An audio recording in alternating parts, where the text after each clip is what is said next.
Hey. Hi. Hey. What's up? Hey. This is Two Girls, One Ghost. Two Girls, One Ghost. And this month, we are haunted with and by ourselves. Us. Because Tor proved one thing, and that's that our reputation of being the most haunted podcast in America, it's not a rumor. It is fact. It's fact. It is so wild, the amount of things that happened to us while on tour. And so because a lot of you asked how the hell did we do 34 shows in 2 months and how we maintained sanity and just had questions in general and wanted to hear some stories from us, we decided we'll give it to you. We'll tell you all the things. And Corinne, in order to start this episode, I need to play something for you because someone this morning in our DMs was like, I was just listening to Encounters 96, which came out in like 2020. And it is so funny to see how things have changed. So I'm going to play a little clip for you. Uh-oh. I feel like this is going to be putting me on blast in some sort of way. No, this is putting both of us on blast. And it's not even on blast. It's more of just like, we've evolved. Okay, I'm going to play this. And this is Encounters 96, which came out September 27th, 2020. And we were reading a listener story from someone who went to do an overnight at the Conjuring House. And then this is our discussion afterwards. Direction that the family went in terms of their own mental state while being there. You know, like who's coming through? I don't know. I mean, I think I talked about Parent Family. I can't remember what episode it was, but I feel like we'll have to go back and re-listen to that to figure out the answers to this. Right. But there's so many spirits at that house. The 7 soldiers thing, 7 spirits. It's crazy. I'm glad to hear that this house is used more for, I mean, granted, I don't know, but it sounds like the family that owns it doesn't really live there and they just let people come in and do investigations, because I could not imagine living in that house when this is just a casual night of experiences. Although, okay, correct me if I'm wrong, if you can remember, which honestly we both usually forget, so we might not get to the answer right now, but wasn't it the Conjuring House that a couple had moved into like within the past year and a half, and they were setting up all of the cameras in the house and were making like a documentary of all of the paranormal activity that would happen there? It was a couple. In 2019, there's all these articles in the summer of 2019 that were posted. A couple bought the Conjuring House, Jennifer and Corey Heinzen, and they're like, yep, it's definitely haunted. So I believe that they were setting up cameras. Yeah, a couple who bought Conjuring Home, installed 24/7 cameras, say it's definitely still haunted. This is a Unilad article. Oh, geez. We got to figure it out. Also, I'm going to Rhode Island in a few weeks. Maybe I'll do a little drive-by. Wait, please do. Maybe just do an overnight stay. Oh, hell no. Are you kidding? Who are you talking to? Okay, well, Haley's videos look really fun, to be honest, but it was a big group, so I feel like we would need a bigger group to do it with. Yeah, true. Yeah, and keep all the lights on, group of 30, so that I can be in the middle and not see anything the entire time. That's what I'm into. Interesting. We basically were like, we'll never go unless there's 30 people there.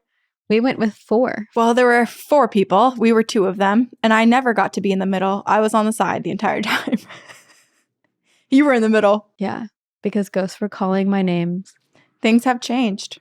One thing that never changed was us just talking about the Conjuring House and always thinking about it, though. Now we've finally been. Guess it was a matter of time before we went back on our rules of not doing an overnight and did one. And now we are like so addicted to it that we want to do it all the time and do way more paranormal investigations. I also feel like we did an investigation that was a wonderful investigation. And I feel like if we had started and had a really horrifying and horrible experience the first time, we'd be like, never again. But because the Conjuring House was such a great place and because we felt somewhat comfortable there and had so much communication, I think that we think of investigating as this like incredible thing. And perhaps there will be one time where we're like, holy shit, that was the scariest thing in the world. Oh, we will definitely, I mean, we're scared regardless. Like when things happened on stage, like we were spooked. So, and if anything, I think the biggest thing that would keep us or prevent us from doing it again is if like something dark attached itself to us that we weren't able to like shake. That would definitely be like we're putting a kibosh on this. So if you've been living under a rock perhaps, or if you haven't listened and you're new to the podcast, as some context, Corinne and I have spent 6 years talking about researching haunted locations. We grew up in haunted homes. We're no strangers to paranormal encounters, but we've never willingly put ourselves into a haunted place for the sole purpose of talking to, researching, communicating with spirits. Until more than a year ago, we decided to go and do an overnight at the Conjuring House and do like a full, more journalistic approach to what is haunting the Conjuring House. And then from September through November of this year, we went on tour to 32 cities to present our findings and meet a bunch of our listeners. And we had so many encounters at the Conjuring House. We learned so much about this place, and we're basically professional paranormal investigators now. Also, yeah, sure, we had plenty of stuff happen to us in the actual house, but the amount of activity that happened in those 32 cities during those 34 shows, it did make me question, like, how much of our communication at the Conjuring House was with the spirits of the Conjuring House and how much was just whoever's following us. And are they following us? Or were we just communicating with the spirits of the different theaters or like things that people bring with them? I have no clue, but I felt like we had constant communication with the other side for the past few months. Let's start with what was before going on tour and in doing the investigation. What was your biggest takeaway about the Conjuring House? That it was scary, that everything, all the spirits in that house were there to scare people and that they did not want the company and that they did not want people in the house. I think that's what I thought. I thought no matter what, your experience would kind of be like a get out sort of situation. Oh, so that's not your biggest takeaway. That's the biggest like shift in mindset. That's what you thought before going to the house. Well, what do you mean by takeaway about the Conjuring House before actually doing the Conjuring House? No. I was saying, what was your biggest takeaway like before we went on tour after doing the investigation? Oh, okay. Well, I guess the opposite of that the spirits are actually pretty kind and that they remember the people that come there and they enjoy hanging out with people that are respectful and aren't trying to elicit a type of behavior out of them. Yeah, I agree. What is yours? My biggest takeaway, I think, is that the narrative that is perpetuated by the Conjuring film of Bathsheba Sherman being like the evil spirit haunting the house is actually not true at all. And Bathsheba Sherman never haunted the home, was never a satanic worshiper. Yeah, so I think that was my biggest takeaway, is that despite that being so much in the zeitgeist of like what is haunting the Conjuring House, it's actually not true. Right. And it is kind of sad that did happen because it's like movies can make stuff up. Like they're already making up things about Bathsheba's story. So why use an actual person who did live and exist? I get that she was in a way tied to the story because of the Warrens. And so they were staying true to that. But there was no like flashing on the screen after being like justice for Bathsheba. Like this isn't her real story. This is just made up. What I took away from the conversation we had with Chad and Carrie Hayes, who wrote the film, is that there are two sides to every story, right? Like Andrea Perrin and her family lived in the house and like very, very strongly believe that it was not Bathsheba. But then there's Lorraine and Ed Warren, who in their minds, I believe fully still, even in the afterlife, probably still believe that it was Bathsheba. And that was the narrative that they were telling, because they were telling the story from... They were telling Ed and Lorraine's investigation. Yeah. Even so, it makes me sad just because of what does happen to her grave. Yeah. After that. Yes. Were there any places that we went that surprised you, like how you felt there? You mean on tour? Like I know there was one theater that you felt really off in. That was in Norfolk, Virginia. That one I felt so off. It was a combination of my PMSing and like I was about to get my period, but also like immediately just had really bad energy and felt lightheaded and like had a headache and just felt like a darkness. Like it just didn't feel good. That was also the show that people saw like the shadows in the wings, like poking its head out. Yeah, and listening. Yeah. Although it was doing that a lot when we were talking about the 7 dead soldiers buried in the walls. So it did make me wonder if it was a soldier or maybe them coming to listen to that part of the story.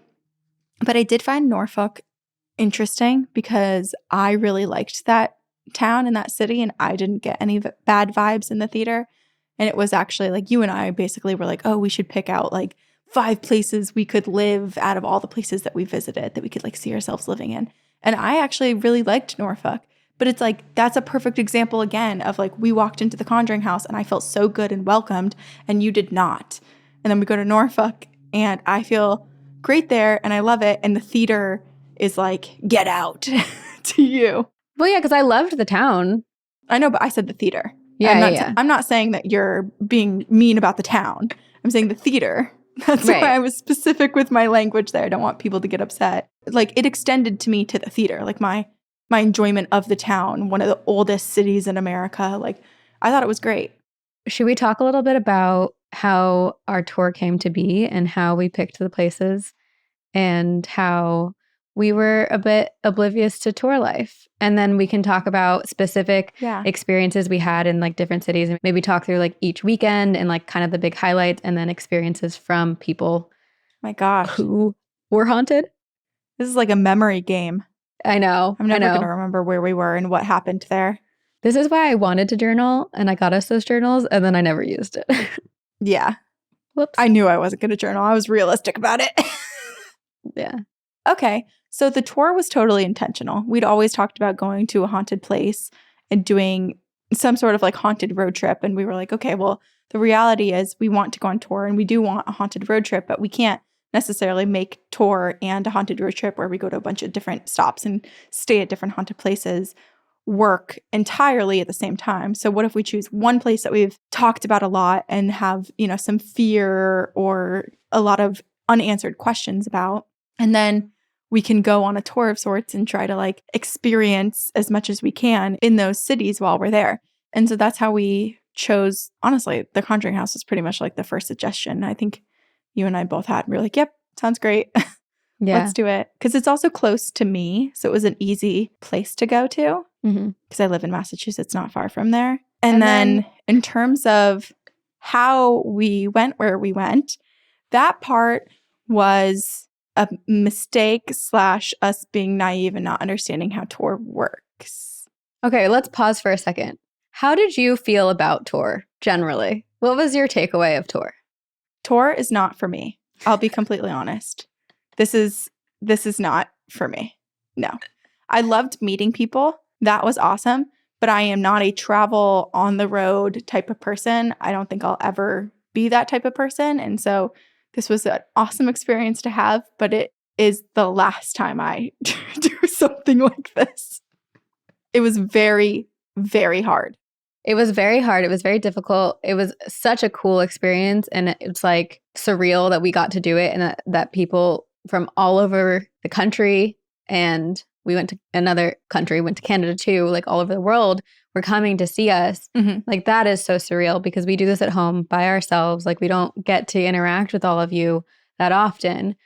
But we definitely won't do it the way that we did it this time because we didn't get to explore anything. We didn't get to like relax. No. We thought we'd have a lot more downtime. We thought we'd be able to like go see a lot of places in these cities.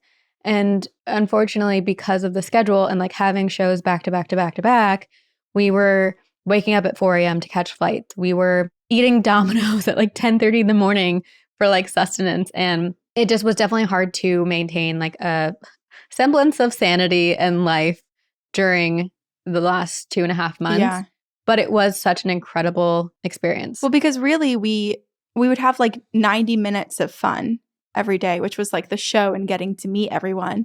And then the rest of it was really mentally and physically taxing. Yeah.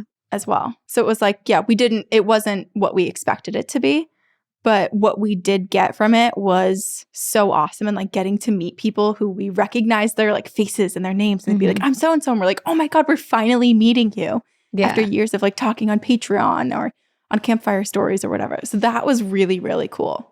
And I also think it was an incredible thing for you and I as like people and as friends to do, because I don't think a lot of people wouldn't be able to do that. And we work so well together. And like, yes, we have our different habits and we have our different like preferences. Like you're a breakfast eater. I'm like a late night eater. So we had like reverse schedules on certain things. You're like stay up until 1 a.m. and snack. And I'm like, I'm up at 7 o'clock and 7 a.m. means I eat at 7 a.m. Yeah. But like, I don't think that every friendship could like sustain itself or get through 2.5 months of like constantly being with one another. And you and I Yeah. did. And I think that says so much about our friendship and makes me appreciate you so much because we do this cross country from each other. And we have a business that we've done for 6 years. But being on the road with one another for 2.5 months can test each other's boundaries and like limits. And you and I were so respectful of one another. And I don't know, it just makes me love you and appreciate you as a person so much more. Well, I mean, I feel like we said this already, that we would be great at The Amazing Race. So good. Because this was our training. We do have, like, it affected us each mentally and physically in different ways at different points. But I feel like... Do you want to block something? Do you need an umbrella? I don't own things. This is everything I have in this house. I haven't lived here.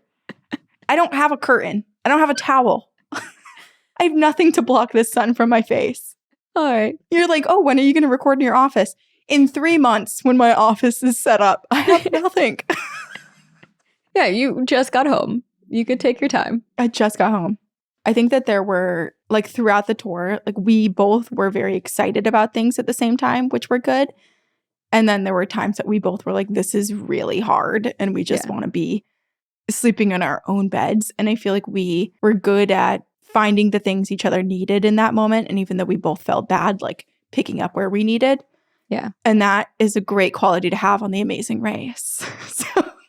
It's also, I think, very true of our business relationship. Like, there are weeks where, you know, I'm having mental issues and like struggling, and you pick up the slack and you're very like, don't worry, I got this. And then like vice versa. Like if you're really busy or struggling, like I'm like, don't worry, I got this. And we really do help each other like pick up where the other person is struggling. Like I think that is a remarkable friendship and rare. It is nice. Tour definitely, it was something that we both had wanted to do. I think it was worth it. Like I don't regret going on tour at all. I think it was awesome, like meeting everyone and getting to do the show. And it was actually, because so many people asked us, they were like, is it hard doing the same show every single day? We're like, no, because you can kind of, we had like some of the jokes that we knew would land as we were like kind of going through and getting the rhythm of the show that we would incorporate in every single show once we figured out people thought it was funny. Yeah. But there was a lot of room for us to like play, and there were a lot of spirit activity and like different energies that people brought to each show. So I thought it was really fun. And we even had like revelations in the show. We'd do like 20 shows and then we'd be like, wait a second, we just made this connection. Yeah. And so I thought that it was fun to do. I agree. And I also think the show changed and evolved a lot from the very beginning. The version of the show that we did in Chicago is very different from the version of the show that we did at our very final show in Denver. Yes, there's a lot of similarities and a lot of same content, but we cut things, we like revised things. We also, there is an element of improv.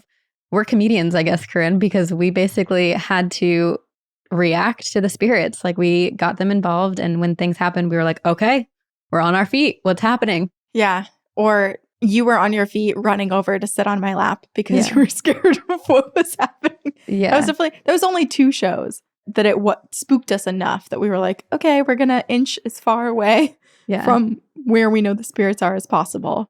But otherwise, it was very fun. I hit the deck multiple times. Yeah, you did. Oh, okay. But here's why we went to so many shows, because most people, in fact, actually every single venue we went to, employees told us that we had to be out of our minds. And we're like, that's funny you say so, because there was an element to that. Basically what happened was our team who's in charge of booking our tour, we said, hey, we want to go on tour. Here's our analytics, and then they look at that and they propose places to go. They sent us a list of 32 places. Yeah. We thought that was our tour schedule. So we said, cool. What we didn't know was that happens and you're supposed to then choose where out of those options you go. Yeah.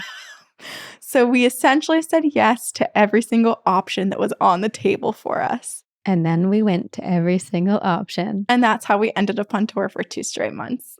You live and you learn. Anywhere that would take us, we said yes. We said yes. This was definitely a very massive learning experience for us. There are a lot of things we would do differently if we were to go back in time. I think and I said this to you multiple times while we were on tour, the early flights I could manage. Like I could handle. Like, yes, I was sleepy, but I could handle that. It was the lugging merch through airports and all of our suitcases. That was, I don't know what it was. It was like, this is going to drive me crazy. I know. But at the same time, like the early morning flights were tough because it's like we did the early morning flights and then we'd be like, oh, let's go do this. Or we have to record when we get to the hotel. And both of us would be like, no, we have to sleep again. So our sleep schedules were crazy. Yeah. So even if we did early morning flights in the future, we wouldn't get to like see anything. But then it's like, then you risk not being able to get there. Because exactly what happened in Toronto. If we hadn't gotten up at 3 a.m. or 2 a.m. or whatever to get on a 4:30 flight, we wouldn't have known that second leg, we wouldn't have had the time to drive to Pittsburgh. For context, we had a flight from Toronto to Pittsburgh, but it was a connecting flight because there were no direct flights. So we had to fly Toronto to Baltimore, Baltimore to Pittsburgh. We were about to board our flight, and this is at like 5 a.m. So we got to the airport at 3 a.m. We check our bags, we get through. We're literally about to board the flight. I open my Delta app, and it says, Baltimore to Pittsburgh canceled. And I was like, Corinne, we can't get on this plane right now.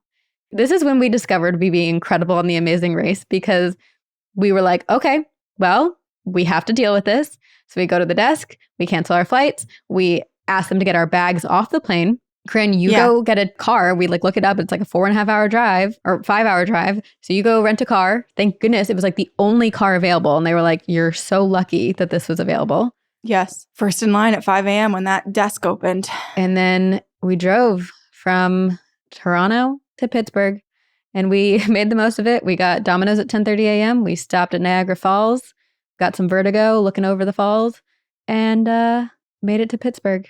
Yeah. So we had someone actually in Charlotte, someone at that venue asked, how do you guys stay healthy while you're on tour? And we said, we don't. We don't. And because of how little time we had to actually travel between like the call time at the venue and like landing at the airport, we got to explore local places in very few cities. And so we relied primarily on Chipotle and Domino's. More Chipotle. I think we got Domino's twice and Diet Coke. Chipotle was a lot though. Yeah, Chipotle was a lot. We should get a sponsorship just based on purely how much we went.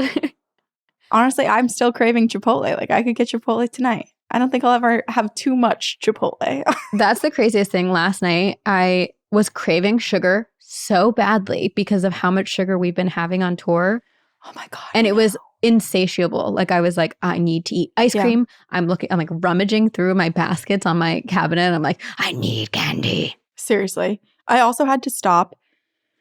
I have habits where like travel was in my past. Like I used to travel all the time, but now I'm at a point in my life where I don't travel often and that's by choice. Like I am a homebody. I want to be home. I want to be nesting. I want to be here. And so for the past couple of years, I haven't really traveled much, but I don't feel like I'm missing out because I traveled so damn much throughout my life. But in me moving towards like not traveling as frequently, I have travel snacks that would be like a special occasion. So it'd be like when I'm on a road trip, I get to eat Flaming Hot Cheetos. When I'm on a plane in the airport, I get to eat a Snickers bar because it would be once or twice a year. It was a treat. And when we were on tour, my body was like, we're in an airport, time for a Snickers. I had to try to kick that out of me after the first like week or two because I was like, I can't be eating Cheetos and Snickers every day, all day. I also like used to be so good at sleeping on planes. And then in the last like 3 years, I just haven't been. But tour made me so much better at it again because I was like, I just need sleep. So I'm going to. We have to tell people how you sleep on planes. Literally, this is my trick. I wore my Conjuring House hoodie and I put the hood up and I would either literally, here, I'll act it out. This is me sitting on a plane. And this is me sleeping on a plane. I could never. She would literally fold over, like be basically head on her knees. Yeah. Sleeping. That's how you know I was so tired is like literally I could sleep in the most uncomfortable position. I don't think I could breathe. I think I've got a lot of like belly and boob that would suffocate me before I get there.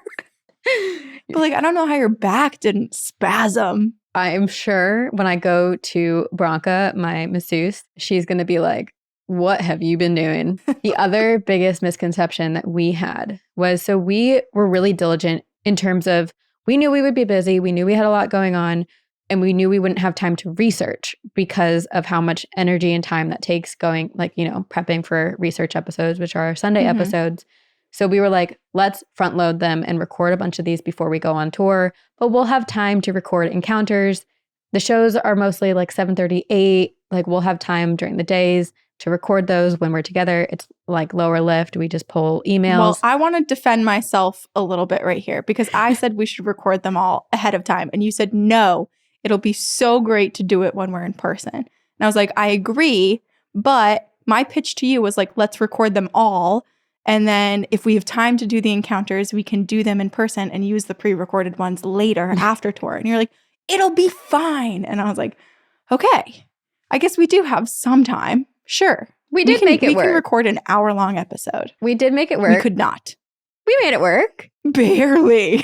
Barely. We were late delivering a few episodes to our editors, that's for sure. We had way less time than we thought. But in my defense, to your defense, is that in pre-recording, we were recording so many episodes that, like, I was so exhausted before we even went on tour. Yeah. Like, that was a lot. I think the front loading is a lot of work. I think it's just like when you have to front load stuff, this is advice to anyone else who's like podcasting or wants to start. If you know something's coming up, like we knew we were going on tour, we should have started recording in April in preparation for the months. Like once a week or once every other week, do an extra episode. But we didn't. We left it for like the last 2 months before when we were already trying to plan all of our travel and everything else. Oh, here's a trick for travel. Have your mom book all your hotel rooms because Deb Vienne was our travel agent. So she helped us so much. We didn't book a single hotel. She booked everything and then just would send me a PDF with all of the information, confirmation numbers, price, address, distance away from venue, distance away from airport. Yeah. It was so great. Deb Vienne, snaps for Deb. Snaps for Deb. Okay, so that's a little bit about hiccups, things that we didn't expect going into tour and things that we've learned and have the foresight, or no, the aftersight.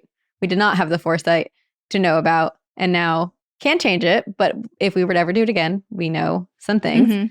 So we went to 32 cities. We did 34 shows. And our very first weekend, let's start there. We went to Chicago. We went to Minnesota, Toronto, and Pittsburgh. Was that our first weekend? Pittsburgh. Yeah. We saw Jerry and Sarah from Ladies and Tangents in Pittsburgh, which was so much fun. Our Chicago show was like so wild. It was like so surreal. Oh my gosh, Chicago was so fun. Yeah. That was the best place to kick off the tour. Yeah. That venue, the Den Theater in Chicago. The Den Theater and then Dynasty Typewriter in LA. Okay, those two were my favorite theaters in terms of their stage setup because it was exactly our aesthetic without us like doing or bringing anything. Right. Those were perfect. Yeah. I also love that our stage, like our set design changed throughout tour because people would give us things. Like someone gave us, I actually have Andy right here. Raggedy Ann and Raggedy Andy. I'll just keep Andy here to keep us company for this show or for this episode. And also, so that first weekend, I think it was only the first weekend that we played hide and clap, the hide and clap game. That was something that we did for the first 4 shows. And I am not confident it made it past the first 4 shows. So what we did we took a break in the middle of our show and we would have Sabrina be blindfolded and an audience member hide somewhere in the audience. And then we would play hide and clap, which is from the Conjuring movie where someone's hiding and the other one's like clapping, like giving claps with how close they are. And that was so fun in 2 of the venues from that weekend. But the other 2, we realized it's so dependent on how the chairs are set up and everything and how you can move about the space. Yeah. And so that wasn't something that made it into the rest of the cities because it wasn't playable in every venue. Well, now I'm thinking about it. I do think we did it in Seattle. Did we? Yeah, because I remember we were in that venue. I do. So it might have made it 2 weekends or like a weekend and a half. But the Chicago one was by far the best. Like, I don't know what overcame me. I started climbing backwards upstairs. Like, people were screaming and reacting. People were like reaching out and grabbing us as we were walking by. Yeah. Like, people would scoot their entire chairs and tables That out was of the way for you wild. to just randomly move throughout. Like, that was really fun. Yeah. And so we were like, this is going to be great. And then we realized a lot of other venues are far too tight Yeah. for anyone to be able to like inch their way around, for Sabrina to like blindfolded roam around the venue. And so it wasn't quite as fun because there was only like basically one path, and you just had to like essentially walk straight down that path and find the person. So it was fun while it lasted. It was good while it lasted. So if anyone went to those few shows, they got something that everyone else didn't. Yeah. And then there were some other videos and things that we edited the show a bit as we were going. So some of the things that we discussed or some of the videos or EVPs that were presented got changed or edited as we went. We also wanted to make time because for the show, we bought a bunch of paranormal equipment, ghost hunting equipment to get the ghosts involved. And we were like, who knows if anything will actually happen, and we can't rely on anything happening. And then immediately things started happening and we were like, okay, I guess we need to make more time for this because there are ghosts with us. There are ghosts at these venues. They have things that they want to say and we want to hear them. So we were like, this is important and this is such a cool, unique experience. And we had a lot happen. We also have emails from people who like experienced hauntings from our show, which we'll read a couple in a minute, but we went to San Francisco, and when we were there, we went to Alcatraz. Mm-hmm. And leading up to the San Francisco show, like so many things were happening. We were having so much activity. And all of a sudden, after the San Francisco show, after Corinne and I went to Alcatraz, crickets. For a long time. Yeah. I feel like it was like 6 shows of silence. Yeah. Maybe that's an exaggeration, but it did feel like truly there was nothing crickets. For a bit after that. Which was, again, emphasis to us that, like, one, either we left ghosts behind at Alcatraz or our ghosts were so scared of us because they're like, don't ever take us to spooky, sad places like that again. I don't know. Oh, we also need to talk about the weekend one hiccup. I got COVID. Never had it before, but we believe that I got it in Chicago because I started going downhill in Toronto and we didn't know what was wrong. Yeah. We thought maybe it was exhaustion. Maybe I was experiencing a small stroke. Yeah. And then as soon as I got home, I had the chills and a fever, immediately took a COVID test, positive. And that was essentially like when I took the COVID test and was home, that was 4 days after Chicago. So we think it was one of you probably Chicago. Gave Corinne COVID. And I was so good. Like I was wearing a mask everywhere we went, on the plane. Like I was determined to not be sick. But then I got it the very first show. And you know what? I think that was perfectly timed because although we had to reschedule our second leg, then we knew I wasn't going to get COVID, or if I did, it would be way less severe. And also it was the longest stretch of time because we had to reschedule our second leg. That was the longest stretch of time that we had anyway. Yeah. So like I had a lot of time to recover before we went back on the road. So I think that was the best place I could have possibly gotten sick. It was so sad because, you woke up sick. So we had the first weekend, Pittsburgh was our last show, and Jerry, Sierra, Corinne, and I had like a slumber party at our hotel after the show. It was so much fun. But when you got home and you woke up with COVID, you were like, because it was like Sierra's wedding was that next Sierra's weekend. wedding was like 5 days later. I was absolutely panicked. Yeah. Part of me was like, do I just not tell them and like hope for the best? But then I was like, that's irresponsible. Yeah. I don't want to like make Sierra nervous about anything, but I also should tell her so that if anything happens, she can do as much as she possibly can to like be better or stay okay. And she was fine. And so I did tell them and they were like, oh, well. Okay, thanks for letting us know. And they were perfectly fine. Totally no fine. one else caught it. Yeah, I didn't get it. I was the only one. Yeah. I did have a thought because I wasn't wearing my mask at the meet and greets.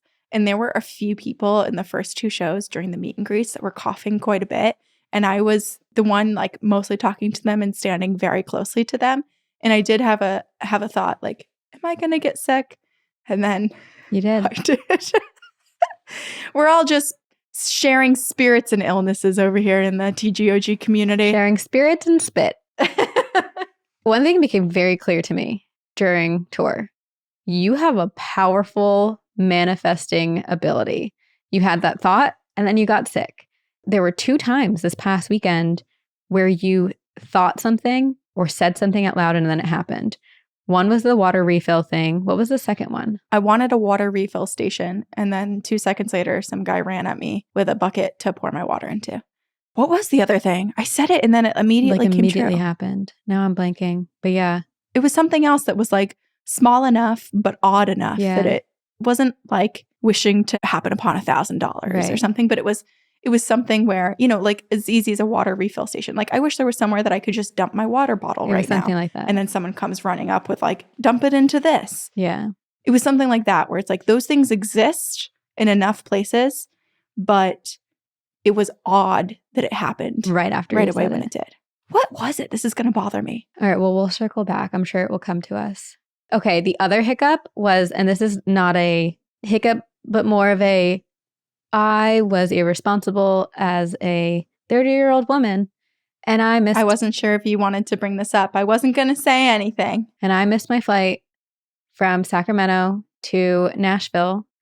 I was at a wedding in Sacramento, and in order to get to Nashville, so the wedding was on the 28th, and our Nashville show was on the 29th.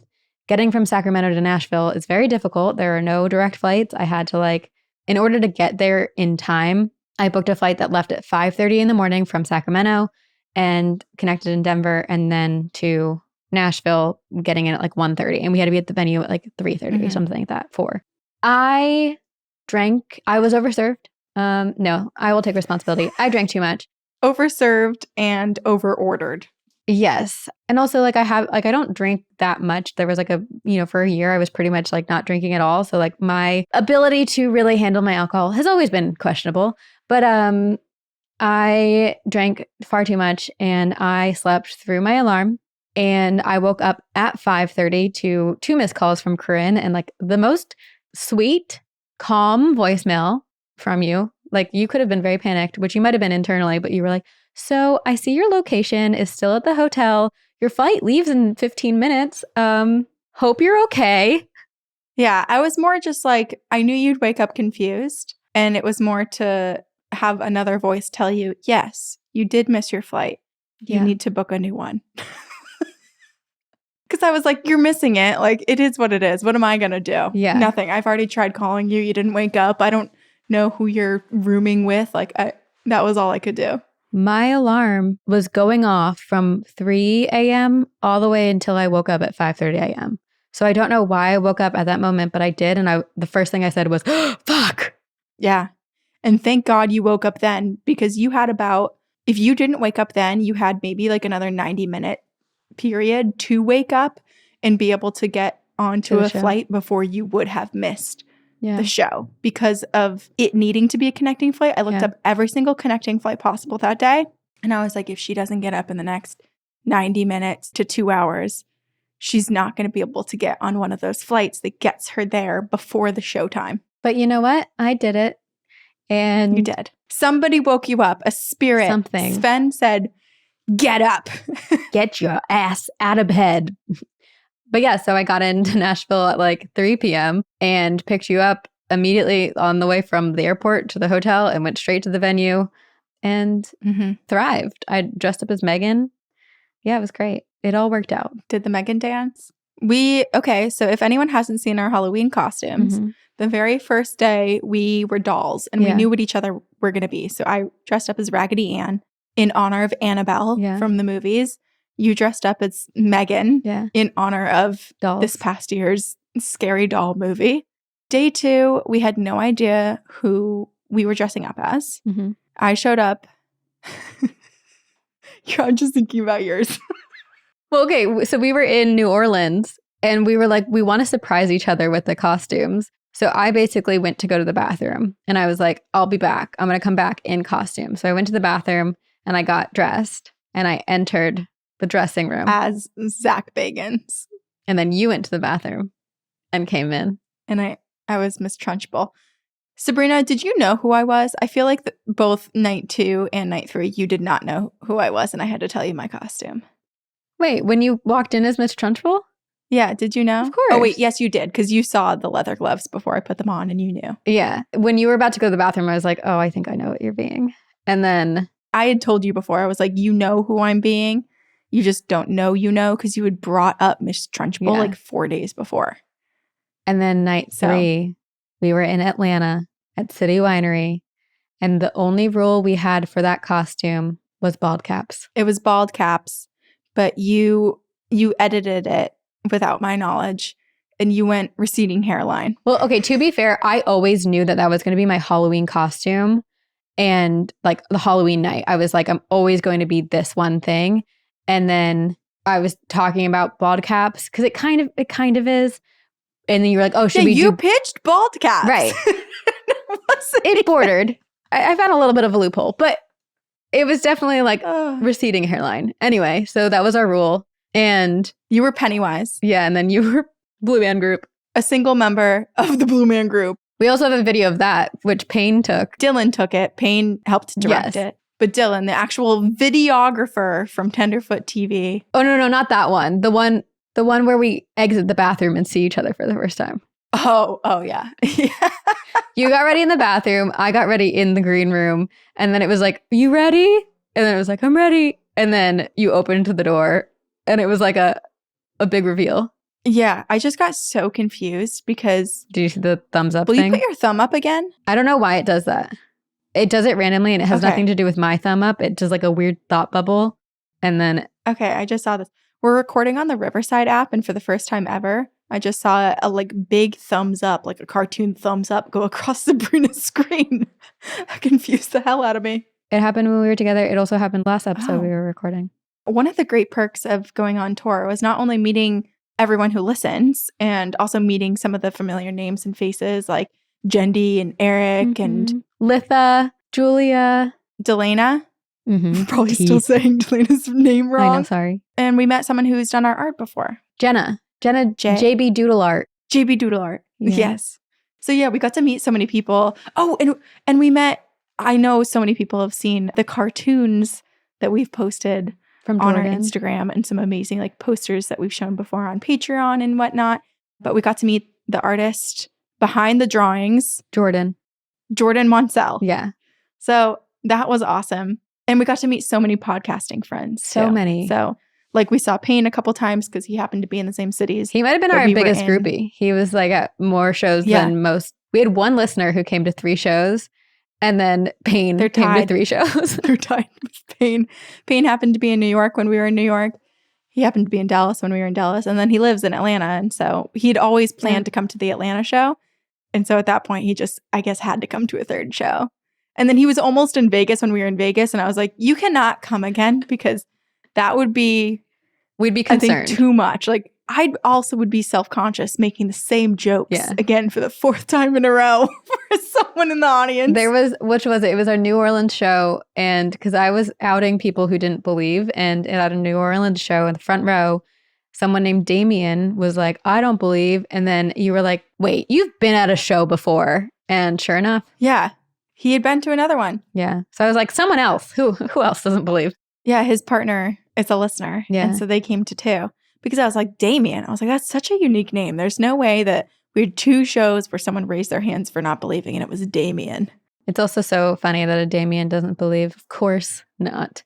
Of course. Also, after the Halloween show, you had to go wash off the Blue Man Group from yourself. I went back to the Tenderfoot offices and got tattoos. Yeah, you did. I got my little ghosty and my hot sauce. Payne got a planchette after cursing us with a little mini Ouija board. Yeah, which we've told the story already, but a very quick synopsis is we were on Talking to Death, Payne's new show that comes out. It's already out by the time this episode comes out. We're not sure when the episode we're on will come out, but we'll let you guys know. Follow us on social media. But we happened to have a tiny little plastic Ouija board, like ornament sized, that Payne had brought out for the episode, gifted to us. Sabrina puts it in her laptop sleeve alongside her laptop in her backpack. Laptop no longer would turn on. Our show was on that laptop, runs to Apple. Apple says, this never happens. The brain of your computer's dead. We go, shit, that really sucks. Jokingly, Sabrina puts a bag of crystals on top of it. Computer wakes back up. Computer's fine. 90 seconds later, I hear ding. And I was like, what the fuck? And it works. And since then, my computer has been so weird, so wonky. Well, because we took the bag of crystals off and the bag of crystals came home with me after that weekend. And then when we came back together, I no longer had the crystals to give to you. And your computer has not been working perfectly ever since. I have plenty of crystals and it still like just is not working the same way. And Apple's like, there's nothing wrong with it. I'm like, well, clearly there's something wrong with it. So I need to get a new one. It's a haunted computer, Apple. It is a haunted computer. What don't you understand about this? There are ghosts attached to it. Isn't this in your Apple Care Plus plan? Do you want to know what time my computer says it is right now? Because since all of this has happened, the time does not like work. Even though it's like synced to appletime.com, it says that it is Tuesday, November 14th at 3:27 a.m. right now, which it is actually 11:42 a.m. Interesting. What time zone is this? Maybe that gives us a clue as to where the spirit is, who they are. It says that it's in the LA time zone. Oh, okay. This is really... Oh, man. The brain of my computer is very confused. Do you have a favorite show or two that we did? Oh, I really loved our Portland one. The energy of that, Portland, Oregon, the energy was just like, people were stoked to be there. And then I loved our Denver show. I think the sentimentalness of it being our last show, the going on the little ghost hunt that we did at Cervantes Ballroom before the show, and then the amount of activity that was happening and just like the energy of it being our final show, I think it really was incredible. I agree. I think Denver was definitely one of my favorite shows. What were your others? Honestly, I think the last two. I think Phoenix and Denver. Because Phoenix was funny. Like this, we had a lot of spirit activity and spirit intervention, and it was all in relation to like pervy jokes we were making. It was all like kind of sexual or just like funny, and they were responding to that. And then in Denver, I thought Denver was so great because we got so much activity, but not only did activity happen to like the actual equipment we had on stage, but everyone was seeing stuff, us included. Like the two people who worked for Cervantes Ballroom that were there, that were like by the side basically as security into the stage and green room, both of those women saw things. They both saw like this small, misty being kind of hovering behind your chair. And there were times where I felt like I heard something whispering behind my ear. So I bet it was like the same time. Other people saw like shadows backstage. Someone saw like a white wisp, almost like an orb going backstage too. Because basically the stage was like a regular stage and it was cut in half because we had a projector screen up. Yeah. And so you could still see a little bit, depending on where your seat was, you could still see kind of like behind the screen to the rest of the stage. And there was a point too where my eye caught, because you were right in front of the screen. Yeah. And I was just enough to the side of the screen that I was partially in front, but could partially see behind it. And my eye was caught by someone, like a shadow of a person walking behind the screen. And I didn't think it was a ghost at the time. Like I could hear them walking too. Oh. I thought, because we previously had some tech issues there and they had to bring us up new microphones, I thought something like that was happening again. Like right away when we started the show, we did sound check at every venue before we went on stage, and the mics were working totally fine. The second we got on stage, both of us had to replace our microphones. Both of us. Yeah. So I thought it was that. I thought someone was coming up again, like went back to kind of grab like, I don't know, a cord or something and was going to bring it back out. So they were walking behind the screen, like towards the other side of the stage. And I was hearing them walk and like had just seen kind of like the back of them move forward. I remember I stopped. And then you looked at me and you're like, what are you looking at? And I was like, I think I just saw someone. And then the REM pod. And then at that moment, the REM pod that was on the other side where I saw that person walking towards started going, lighting up, the sensors going. Oh my God, we were losing our shit. That was one of the shows where you did get up and come and sit. I was scared. For a period of time, you sat at the bottom of my chair. And then for some of it, you sat on my lap because we were scared and you were sitting closer to where a lot of the activity was happening. I also usually, like whenever we would set up the REM pod, I would always make sure it was like at least in my peripheral vision, if not in front of my eyesight, so I could see it despite it being on the side of the stage. But for some reason at that show, I don't know, I just didn't test it out and I had put it behind my vision. So I couldn't see it at all. And so most of my reactions were off of seeing your reactions.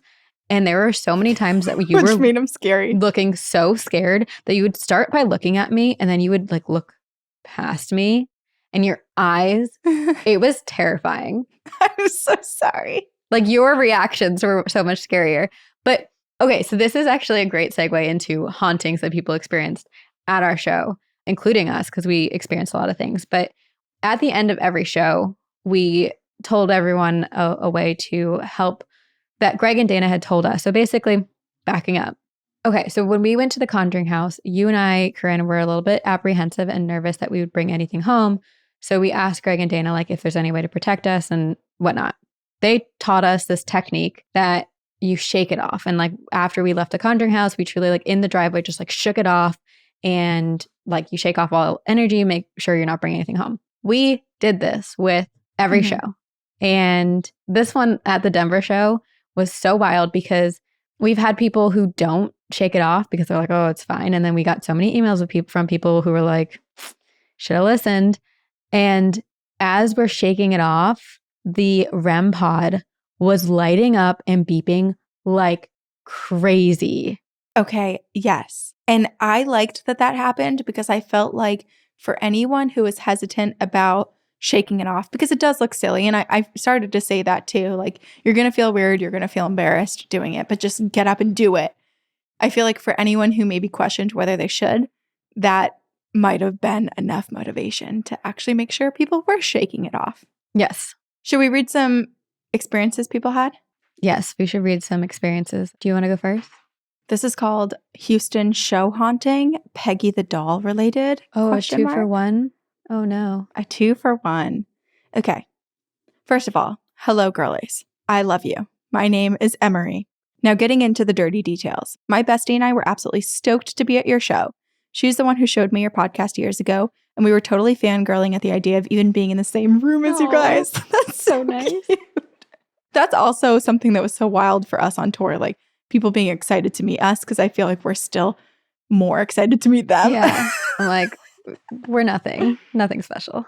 No, we get to meet you guys who listen, which is wild. Yeah. We were a little bummed that we didn't get tickets early enough to buy VIP tickets, but nonetheless, we were so thrilled to go. To preface this story, it is imperative to mention that part 1 of Peggy the Doll story came out a couple days before the Houston show. I carefully listened in my car throughout my commute because I have a very young daughter and a very old dog, and after hearing your warnings about listening in your home, I decided I should protect them as much as possible. I did have the YouTube video up. I promise I'm a safe driver. I just glance at the video when I know photos appear. So I did see Peggy's very undaunting face. Mm-hmm. I expected something much scarier. I was pleased that nothing seemed to be off with me during or after that episode. Or so I thought. I can't wait, hopefully, to hear what you guys think about this story. Oh, no. Okay. Also, important to mention that I consider myself to be somewhat sensitive. I have tons of stories that I promise I will get around to writing in. I'm typically very intuitive and usually have a strong gut feeling when something paranormal is going on. I need to really tune into my abilities because I believe I could definitely get more from this paranormal side of me than just being constantly spooked or on edge. LMAO. Okay. I get it. Get to the story already. The evening of the show, my partner was going to drop me and my bestie at your show. Shout out to our DD. But he was feeling suddenly awful. Even asked us to vacate the bathroom briefly while we were getting ready. Oh. Sorry to expose you like that, babe. So, because of this, we showed up like right on time. Only one other group of people showed up behind us in line to get in. I didn't think anything weird about my boyfriend getting sick until now, when I'm typing this. Definitely sketchy. So since we arrived briefly before you guys took the stage, there were not many seats available, and we opted to stand in the back. We made eye contact a few times, so please tell me you remember it. Duh. It will make my day. We do. We remember you. They're right. I don't care if I'm a little delusional. I know it happened. We made eye contact with so many. Like, I hope people know that we actually made eye contact with you during the show. We did. There was only one venue where we couldn't see the audience, but every other venue we could, and we were looking at you. Although I was feeling a little self-conscious after. What was the venue that we played in the movie theater? Oh, it was in Tampa. It was in Tampa because we played the two shows, yeah. right? Mm-hmm. Yeah. And I did feel a little self-conscious because I could see only like the first 2 rows of people, and then every other row was dark, but I knew where people's eyes were. So I was making deep eye contact, But I also was like, I could have insulted people, like making jokes and like staring at someone and they think I'm like intentionally staring at them after saying something kind of inappropriate. So I'm sorry. I don't know who you are or what you looked like. I only knew that there were two reflective eyes, basically. I saw the whites of people's eyes and I stared at that. What if you were looking at a ghost? You wouldn't have known. It could have been like a creepy, like floating eyeball situation. Oh, the ghost is like, how dare you say that to me? How dare you talk about your menstruation looking deep into my soul? Yeah, and girls' bathrooms. Okay. We had an unobstructed view of you guys, which actually may have been an issue if we were sitting because I'm very short. And we were also super happy to be staring at the back of Corinne's parents' heads. Yes, Corinne, you really do look just like your dad, but prettier and feminine. So, for some reason, almost immediately after you girls were describing all of your ghost detecting equipment, I started feeling lightheaded, intoxicated almost. Oh. And yes, I did pregame the show a bit and had a drink in hand, but this feeling came over me like a wave. I brushed it off, but I started feeling very anxious. A few minutes into the show, my bestie noticed that there were a good amount of seats available in the same row as Corinne's family and said that we should go sit down. I had this overwhelming feeling and very urgent sense of anxiety. Like I needed to distance myself from the crowd to stop entrapping myself with everyone else's energy. Oh, geez. So we decided to keep standing, and it made for a great show, honestly. I would do it again. However, shortly after that, I felt a very heavy and painful feeling across my chest and my collarbones. It felt as if someone was gripping their fingers around my collarbones and pushing down hard. I can replicate the burning, painful feeling by gripping my own collarbones, which almost freaks me out even more to know that it really is like something was gripping and pushing me. Jeez. Thankfully, eventually, this feeling subsided. And then once you started discussing Bathsheba, I felt extremely exhausted. I know you briefly spoke about her, but I counted myself yawning at least 5 times. Sorry to bore you so much. Just kidding. I even told my bestie that I needed to get a Red Bull if I was going to make it through. And then as suddenly as the sleepiness came in, it went and I felt fine. Like we were just going about the show. Weird. That was basically all that I experienced during the show. However, the lightheadedness sort of stuck around throughout the night. As you ended the show with, "So, who would want to go visit the Conjuring House?" I shouted from the back, "Only if you'll go with me." And I know you guys heard that. I'm not being delusional this time. I hope I wasn't disruptive, but I was just enjoying myself way too much. We liked that people were interacting. Like, Yeah. We wanted that. Yeah. Yeah, there were some shows where people weren't talking and we're like, "Speak, you guys. We're asking on. you. Answer us." My bestie and I, in a thrill of adrenaline, decided to message you guys to come out with us. This was definitely delusional, but worth a shot. I'm slightly embarrassed about this, but would also probably do it again. You should. Don't ever stop trying. So many people invited us out I for know. drinks, which was so nice. I don't know, there was a world where we could have taken you up on it if we weren't getting up for 5 a.m. flights after every Exactly. single show. Yes. Without a response, we went down the street to another location, ordered a beer, and found a couple seats to sit and gossip and catch up and rave about the show. By the time we finished our beers, there it was, the gripping, heavy, pushing feeling on my chest and my collarbones. I apologized to her about wanting to leave early, and we called an Uber home. They, by the way, had a lot of their own ghost stories. Great Uber ride. By the time we got back to my place, I felt better. The chest pain and knowing that the subject line said Peggy, I'm already nervous. Right. It makes you nervous, like a heart attack. The next morning, I felt not hungover at all. My friend and I stayed up for a couple more hours, having a couple more drinks when I got home. And as a mom of a toddler, I do not do things like this often, and I was expecting to have a raging hangover. My boyfriend and baby left to do some things, and I planned on hanging back with my bestie all day. I was unreasonably emotional watching a rom-com while I waited for her to wake up, and then we went on about our day. I felt mostly fine, but I could feel that strange wave of lightheadedness coming over me again, and so I brushed it off as that inevitable hangover that I've been waiting on. Days went by. I went about my normal work schedule, but could not shake this lightheadedness, this hazy, anxious feeling. Peggy the Doll Part 2 comes out. I listen once again, only in my car. While I'm working, I can almost not focus. It feels like I'm having some weird out-of-body experience for almost 2 days, and it's very inconvenient because I'm an interior designer of sorts, and my main responsibility is to measure and draw up spaces with important accuracy. After this super weird day at work, it all dawned on me that all of these chain of events that I described in this email may be connected somehow And I just had to write it in. It has only been a few days since then, and well, I've been totally fine. Nothing else weird has really happened until like right now. Oh. As I've been typing this email while baby girl is napping, my partner was going to make a quick trip to the store. He asked me where his phone was and if I had it near me and my laptop, and I looked around briefly. I told him no. He looked all the way around the apartment, even coming to feel my pockets like I forgot to check them. Pat down. And nothing. He went out to our back patio where he was working on a project, came inside and said, "What is that?" I looked directly to my right, and there, on the ground, is his phone in the middle of the floor. What did you guys do to me? JK, but also I'm slightly concerned. I can't even process how that just happened. Also, in one of your most recent episodes, I recall Sabrina needing to take a second because she was feeling lightheaded and just off. The way that she describes herself feeling is exactly what I experienced for days.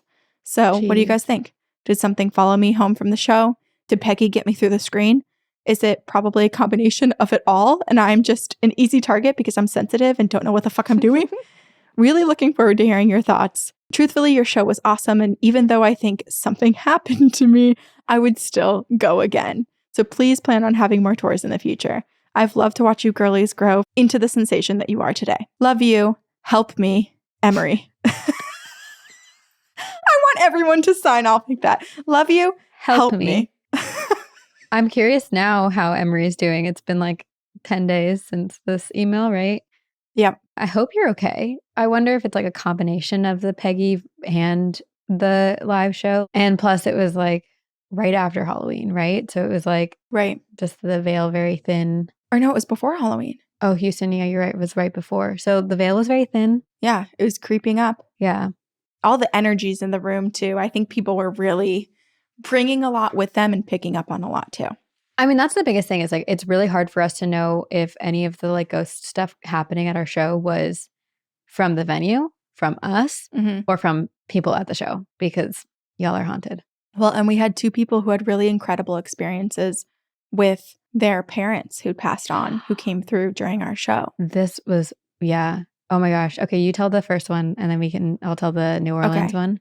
The first one, a woman was talking to us about how her dad had passed away a year before. This was at the meet and greet. And she was saying how sometimes she feels his presence and how he'll make himself known every once in a while with a sign.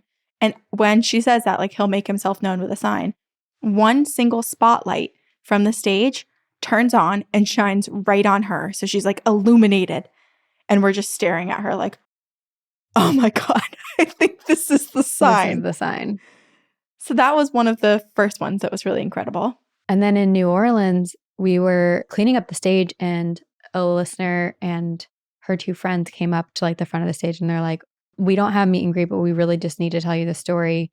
And you could tell that she was emotional. And I'm sorry, I'm blanking on her name, but she was like, my mom passed away and I haven't called her. I still have her phone number in my phone, but I haven't called her. It's just like saved as a contact in my phone.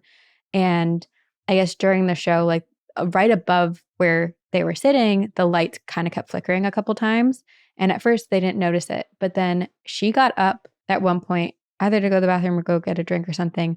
And her phone was in her pocket. And all of a sudden she hears Siri say, calling mom. And she pulled her phone out. And sure enough, her phone is calling her mom's contact, which she has not done or dialed in years or however long it's been. Mm-hmm. And then immediately, as she looks at her phone, the lights start flickering again. And even the people that were sitting behind them were like tapping them on the shoulder. And they're like, do you see that? Like the lights keep flickering for you.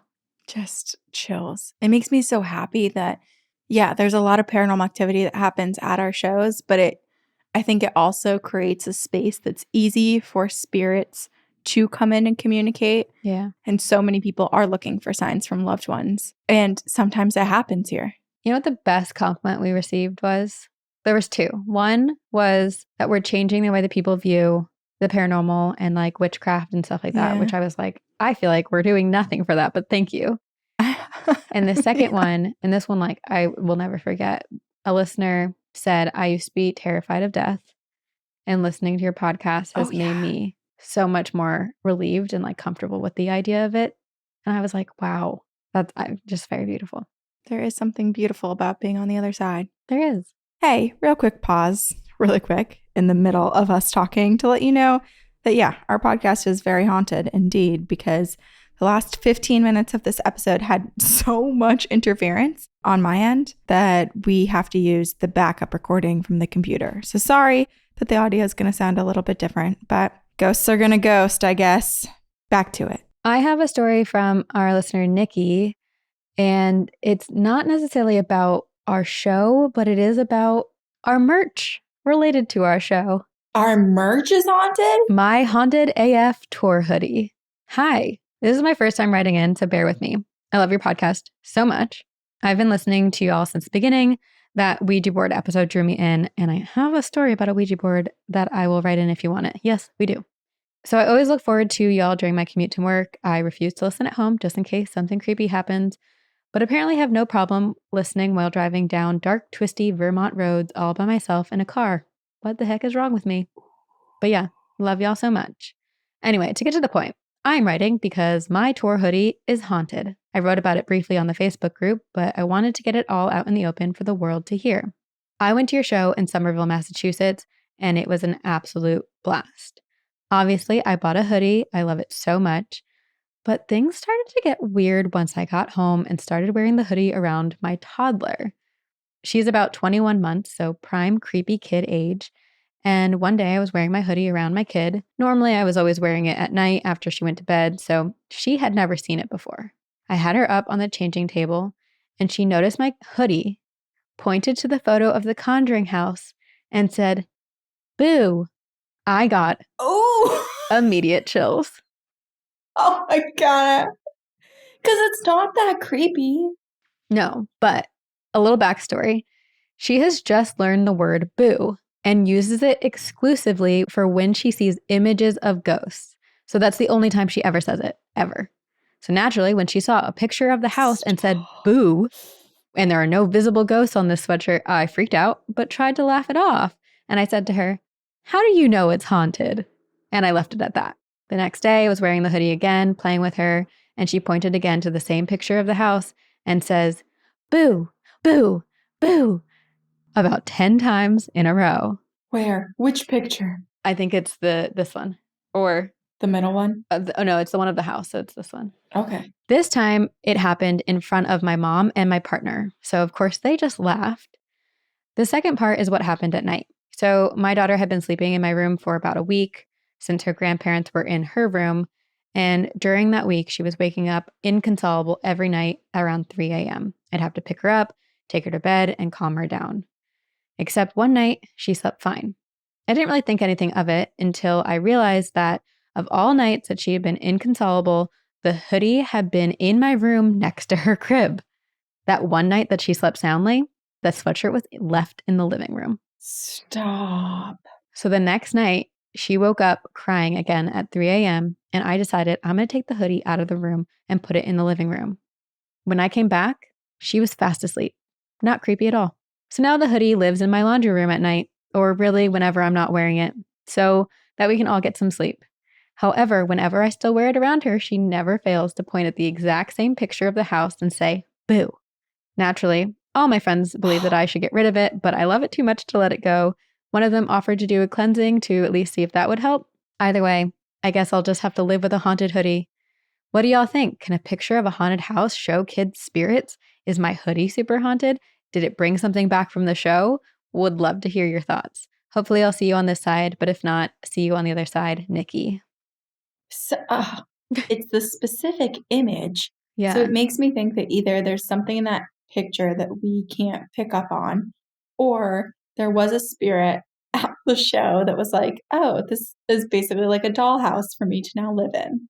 Or Nikki, your daughter is like a reincarnated soul from the Conjuring house. Yeah. Or someone who'd investigated it before, you know. Yeah. Your child used to live in Rhode Island. And it's like, I know this house. Boo. Yeah, your kid knows that that is a haunted house. And we also had so many other emails from people who had encounters. We had people who did not shake it off at the end of the show and had encounters like feet being pulled at night and nightmares and stuff. But listen, we all survived.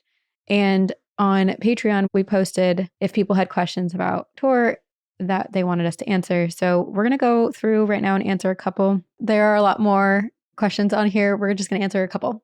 This one's funny. Okay, I'm only asking this one because our podcast name is Two Girls, One Ghost, and it feels appropriate. Tracy asked, how do you go about bodily functions around each other? How do you navigate disagreements? What do you do on non-show days? Saw you in Tampa and cried tears of joy as you walked out. Made my year finally seeing you. So we have no shame. We just go to the bathroom around each other. We usually announce it too. Yeah, we let each other know. It's like, I need to poop. And then we just go and do it. And then there were times where we were driving and I'd be like, we got to pull over. Got to stop. I might be a minute. Pull over immediately. There's no shame there. I mean, I also told every single person in Charlotte, North Carolina at the show that I peed on my walk home behind a car because I couldn't hold it in. Like, there's no shame. I've told everyone I pooped my pants. There's no shame there. I don't think we had many disagreements. No. I think we were there were times where there'd be like emotional swings or like low battery. And I think we would we've been friends for so long that I think we're very comfortable sitting in silence. And so we knew if the other person just like needed to just basically be alone, but it's impossible to be alone when you're together, that we just pretended to be alone by just sitting in silence. Sitting in silence. There were a couple times in the cars where we'd like just put podcasts on and listen to we listened to Ladies and Tangents. We listened to ologies, listened to things, but sat in silence. Yeah. And then in Tampa, we had 1 day free where we kind of like did our own thing at the same hotel. And then we had 2 days free in Arizona and we drank pina coladas and went down the lazy river. Virgin pina coladas. I read 2 books, 1 book a day. Yeah, you did. Have you finished, actually? Have you finished the Riley Sager one? I did. Oh. My first Riley Sager book. Yay. Okay. Well, we're going to do a book club in December and we'll talk about it there on Patreon. Yes. Okay. Marissa B asked, what are your top 5 beauty or comfort items that you had to bring with you along tour? Did you bring anything that was necessary? Well, what became necessary was makeup wipes because there was no way I was fully washing my face after each show every single night. We were too exhausted. Yeah. So no, I should have done a lot more, but I didn't. I have pimples all over my face. I refuse to wear makeup for the next month. Yeah. That was my routine. What I missed the most, Q-tips and like a thick floss. That's what I was missing. Oh, I had floss. I had floss the whole time. Yeah, I know. So did I. But I like the like really thick cocoa floss that like really gets in there. Gets in there. I didn't pack any though. What were yours? My Tula face wash, or not face wash, face lotion, because my skin gets so dry. Mm-hmm. And then I brought my nude like laser hair removal that I did very sparingly occasionally. And then Buxom mascara is like literally my favorite thing in the world. Also, can I tell the story about where were we? Phoenix? I think it was Phoenix. And we were going to sleep pretty early, but there was one night where I wasn't really tired yet. And I had a pack of Oreos and peanut butter and I really wanted to eat them, but I didn't want to wake you up because I thought you were sleeping, but you were watching something on your phone. So I locked myself in the bathroom and ate my Oreos and peanut butter. And all of a sudden I get text me like, hey, are you okay in there? Yeah, but then you didn't answer. And then like another 15 minutes go by and then I knock on the door and you're showering. And so it was like, hello? Because it had been 45 minutes in total. And that was 45 minutes of me waiting to pee like in the bathroom. And I didn't know that you were in there eating Oreos. I ate Oreos and then I showered. Yeah. And by the time I did text, you were in the bathroom, like showering. Yeah. There was also, you lost your electric toothbrush in TSA. It came out of your backpack pocket. I didn't know what it was. And the TSA guy like held it up to me and was like, ma'am, is this yours? And it so looked like a vibrator. And I was kind of embarrassed. And I was like, no. And then that night I was like, oh, I can't find my toothbrush. And you were like, I know exactly what happened. I was like, oh shit, I know what happened to your toothbrush. Yeah. Okay, let's see. This is from Bigfoot's Ghost. Which of you is more likely to follow through on a dare? This is not about tour, but I'm curious who you think. I guess it depends on what the dare is. It depends on what the dare is, yeah. But I feel like we both would be pretty good about it. I almost think you're most likely to follow through on the dare, and I'm most likely to dare someone. That's true. That's a good way to put it. Okay, this is from Lexi. What have been your craziest live hauntings during your tour shows, if we want to both pick one? I hope you pick the one that I think you're going to pick, because otherwise I'm going to say it after anyway.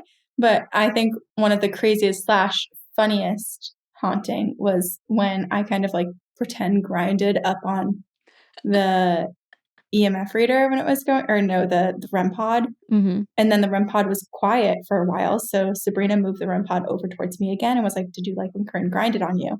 And it lit up again. And someone else had an SLS camera with them. And they captured a stick figure looking being that was laying down in between the two of us during that show, that kind of like had its hand on its head, like the elbow up, and it looked kind of like a paint me like one of your French girls type of pose. And so we were like, that spirit's very funny. Yeah. Okay. So mine, this is just to like say kind of throughout the whole tour. I mean, our podcast name is already like a sexual innuendo. We have the humor of like teenagers, and I think our ghosts are pretty pervy. It was the Phoenix show, and you made a joke about putting menstruation blood into a squirt gun, and the ghosts went freaking bananas. Like so many things went off. Like everything on stage. Yes. Yeah, multiple pieces of equipment lit up. And then in Vegas, when I was talking about Thunder Down Under, like multiple of the things went off at the same time. Yeah, I was holding what are they called? Why can't I think of their name? Dowsing rods. The dowsing rods. Yeah. And you asked, like, do you want to go to Thunder Down Under? And a bunch of stuff on the stage lit up, and the dowsing rods, like, as quick as they possibly could, crossed to yes. Yeah, we had to. Okay. One last question, and then we'll answer the rest on Patreon. What is your favorite gift you've been given at a show? That was from Shay. I mean, I like all the gifts. They're so thoughtful. I think a few that come to mind right off the bat was someone 3D printed a Bigfoot. Jendi. Oh. Well, Jendi 3D printed teeth. Yes. The tooth is definitely super memorable with the different crystals and protective teeth. But someone else used a 3D printer and painted and created this like light up. Yeah, you can see it right here. It's a UFO with a Bigfoot underneath, and it lights up and it changes colors. It's so cool. And then someone else drew places that we talked about, like drew and framed some of the places that we've covered and talked about, like beautiful sketches of the homes and buildings. We also got some like cross stitches. Yeah.